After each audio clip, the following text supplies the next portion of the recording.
Hello, high, নমস্কার বন্ধুরা। আপনারা সবাই কিরকম আছো? আমি তো বহুত ভালো আছি।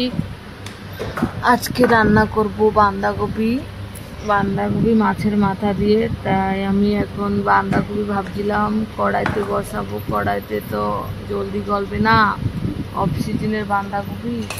তাই প্রেসার কুকারে সিটি মারলে জলদি হয়ে যাবে আর আমার টাইমটা বাঁচবে। সেভাবে আমি প্রেসার কুকারে একটা হাই স্পিডে মার দিলে তাই হয়ে যাবে। এখানে বসাই দিচ্ছি, ওই একটা প্রেসার কুকারে একটা সিটি মারতে থাকবে। এই এক সাইডে বসাই দিলাম আমি মাছ, বলতে পারছি না, এই মাছ ভাজি করব। মাছ ভাজি সর্ষে বাটা দিয়ে হবে। তাই ওই সাইডে এক সাইডে আমি বসা দিচ্ছি ছেলের ডাল। ছেলে খাবে ডাল, তো মাছ খায় না, মাংস খায় না, কিছু না, ওর খালি ডাল। সব দিন ওর ডাল না হলে হবে না, ওর ডাল দরকার। যা হয়ে গেলে ডাল ছাড়া আর কিছু খাবে না ও। তাই ওর জন্য একটু ডাল হবে। এখানে হচ্ছে মাছ ভাজি।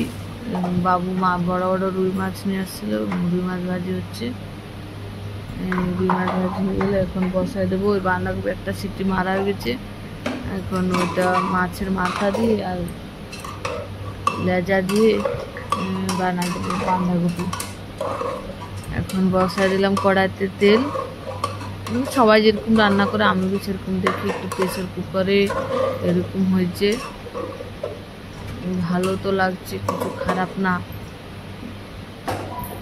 তাই এখানে তেল গরম হয়ে গেছে, এখানে তেজপাতা একটু দিতে হবে। এখানে একটু দেখা হচ্ছে ঠিকঠাক আছে না, গলছে নাকি। বাঁধাকপিতে একটু জল রয়েছে। তেজপাতাটা কোথায়?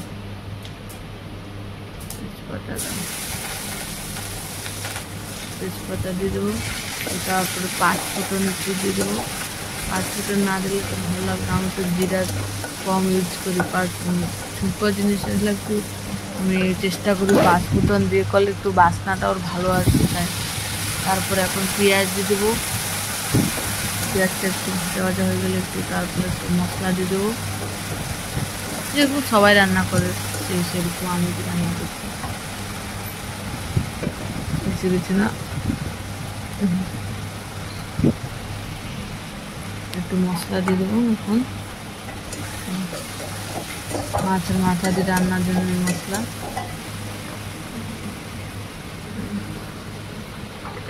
অফ সিজনের টমেটো না কেন কি জানি গলতে চায় না। যাতে যা করলে একটু সময় লাগে, নুন দিয়ে একটু গলাইলে টাইম দিয়ে তো এটা ভালো গলে যায়। নাহলে অফ সিজনের টমেটোটা গলতে চায় না। আমি কিরকম ভয়েস দিচ্ছি আমি নিজে জানতাম না, নার্ভাস লাগছে। ফার্স্ট টাইম আমি ভয়েস দিয়ে ভিডিও ছাড়বো। আপনারা ভুল হলে একটু ক্ষমা করে দেবেন।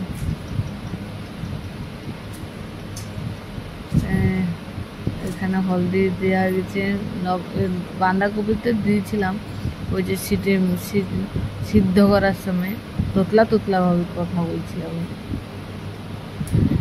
এখন এটা এক সাইডে হচ্ছে এবং মশলা কষানি বাঁধাকপির জন্য মাছের মাথা দিয়ে। আর এক সাইডে সর্ষে বাটা হবে, সর্ষে বাটা দিয়ে মাছের ঝোল হবে। তো ওটার জন্য একটু প্রস্তুতি চলছে। রসুনটা ছালা হয়ে যাবে, তারপরে গ্রাইন্ডার করে দেবো। আর লাইন চলে গেলে লাইনের কোনো ভরসা নেই, যে সময় চলে যায়। টাইম টেবিল লাইনের নেই। যে লোকের তো একটু লাইসেন্স আছে আসার, ওই লাইনের কোনো লাইসেন্স নেই, বিনা লাইসেন্সে চলে। আপনারা বলবেন আবার আমি কি ফালতু কথা বলি। এই তো বাঁধাকপি হয়ে গেছে। এখন আমি বসা দিলাম সর্ষে বাটাতে তো আমি কিছু দেবো না, পেঁয়াজ কিছু না। খালি আমার একটু সর্ষে বাটাতে পেঁয়াজ না, সরি ভুলে আবার পেঁয়াজ বলে দিলাম, রসুন আর ওই টমাটো একটু দিলে আমার ভালো লাগে। আর কিছু না, জিরা ফিরা কিছু দেবো না, খালি টমাটো আর একটু রসুন। তো ওইটাই। আর তো সবার যে নর্মাল জিনিস নুন হলদি লঙ্কা ওইটা পড়ে, আর এটা আমার আর নতুন জিনিস খোলা না। আমি কিন্তু কাউকে রান্না বান্না শেখাচ্ছি না, তোমরা বলো আমি রান্না শেখাচ্ছি, এরকম আমার ডেলি রুটিনে আমি কীরকম রান্না করে ওটা ছাড়ছি উল্টা।